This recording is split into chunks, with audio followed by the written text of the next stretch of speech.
রাসূলুল্লাহ সাল্লাল্লাহু আলাইহি সাল্লাম যে চারটি আমল কখনোই ছাড়তেন না। রাসূলুল্লাহ সাল্লাল্লাহু আলাইহি সাল্লামের পুরো জীবনই ছিল আমলে ভরপুর।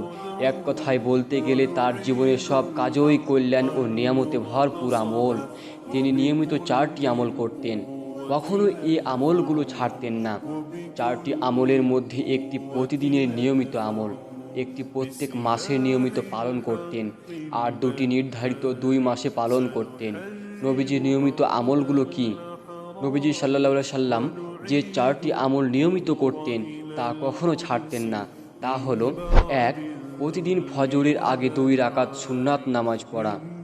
2. প্রত্যেক আরবি মাসের মধ্যবর্তী 3 দিন আইয়ামে বীজের রোজা রাখা। 3 নম্বর, প্রতি বছর মহরম মাসে 10 তারিখ আশুরার রোজা রাখা। সর্বশেষ 4 নম্বর, প্রত্যেক হিজরি বছরের শেষ মাস জিলহজের প্রথম দশকে রোজা রাখা।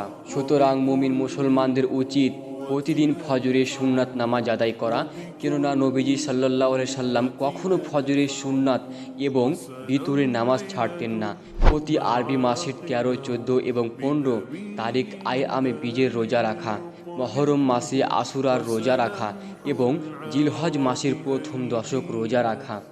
আল্লাহ সুবহানাহু ওয়া তাআলা মুসলিম উম্মাহকে উল্লেখিত চারটি আমল যথাযথভাবে আদায় করে সুন্নাতের অনুসরণ ও অনুকরণে নিজেদের রাঙানোর তৌফিক দান করুন। হাদিসের ওপর যথাযথ আমল করার তৌফিক দান করুন। আমিন।